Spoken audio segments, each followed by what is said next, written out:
Nah pemirsa, Indeks Ekonomi para pencari kerja mungkin merasa pasar kerja sedang ramai-ramainya di platform rekrutmen, ribuan lowongan berseliweran setiap hari. Tapi apakah semua lowongan itu nyata? Mari kita ulas bersama ya pemirsa. Tapi sebelum kita membahas lebih dalam soal ghost job, kita simak dulu data dari Badan Pusat Statistik atau BPS. BPS melaporkan tingkat pengangguran terbuka atau TPT Indonesia pada bulan Agustus 2025 mencapai 4,85%. Ini artinya 5 dari 100 orang angkatan kerja di Indonesia menganggur alias tidak memiliki pekerjaan. Menurut BPS, pada Agustus 2025, TPT mengalami penurunan sebesar 0,06 persen poin. Dibandingkan dengan Agustus 2024, TPT ini sendiri pemirsa adalah indikator yang digunakan untuk mengukur tenaga kerja yang tidak terserap oleh pasar kerja dan menggambarkan kurang termanfaatkannya pasokan tenaga kerja. Meskipun TPT tampak rendah, pencari kerja tetap menghadapi pasar kerja yang semu, lowongan banyak, tapi yang benar-benar membuka pintu hanya sebagian kecil. Fenomena ini menunjukkan bahwa angka TPT yang rendah belum tentu mencerminkan kualitas pasar kerja yang sehat, karena ghost job turut memperbesar ilusi bahwa kesempatan kerja tersedia, padahal realitasnya jauh lebih sulit ditembus. Lantas apa itu ghost job? Ya, ghost job merujuk pada lowongan pekerjaan yang sebenarnya tidak ada seperti hantu. Hal ini meresahkan dan membuat frustasi para pencari kerja karena mereka jadi berharap pada peluang yang sejak awal memang tidak ada. Tidak hanya terjadi di Indonesia, fenomena ini juga ditemukan di wilayah belahan dunia lainnya, termasuk Amerika Serikat.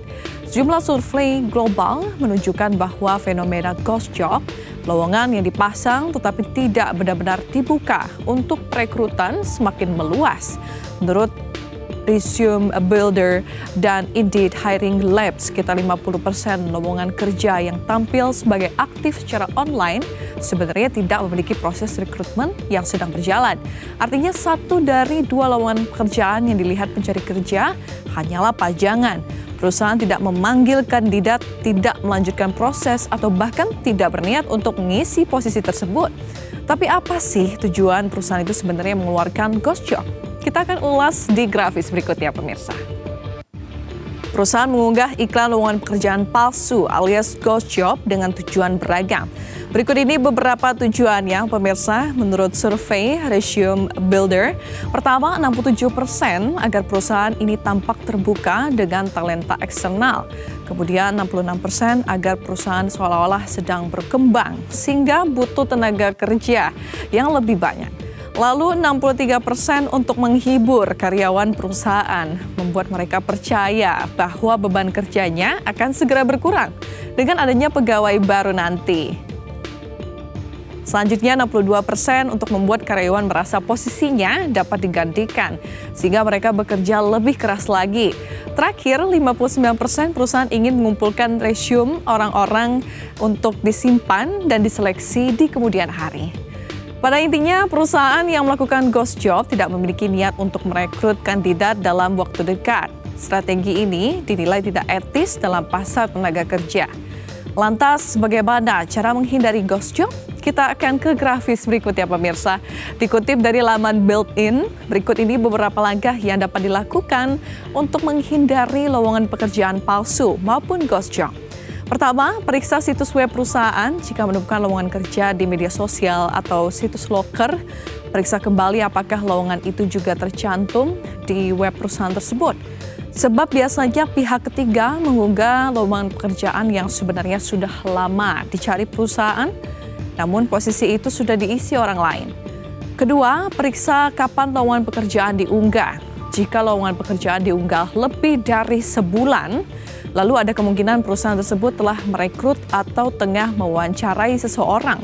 Bisa jadi pula perusahaan itu sebenarnya tidak sedang mencari kandidat alias hanya mengunggah ghost job. Ketiga, waspadai deskripsi pekerjaan yang tidak jelas jika sebuah lowongan kerja tidak mencantumkan deskripsi yang jelas. Bisa jadi ini adalah ghost job pemirsa. Keempat, manfaatkan koneksi di lingkungan profesional. Salah satu cara jitu untuk menghindari lowongan kerja palsu atau ghost job adalah dengan menghubungi orang-orang di lingkungan profesional kita. Mereka mungkin dapat membantu dengan memberikan informasi lowongan pekerjaan yang kredibel. Nah, fenomena ghost job ini mengingatkan kita bahwa pasar kerja tidak selalu seperti yang tampak di permukaan. Lowongan boleh ramai, tapi tidak semuanya nyata. Dan di tengah ketidakpastian ekonomi, para pencari kerja justru berhadapan dengan peluang yang semu. Ini jadi alarm bahwa kualitas pasar tenaga kerja perlu dibenahi. Karena bagi jutaan pencari kerja yang dibutuhkan bukan ilusi, kesempatan, tapi pintu benang benar-benar terbuka.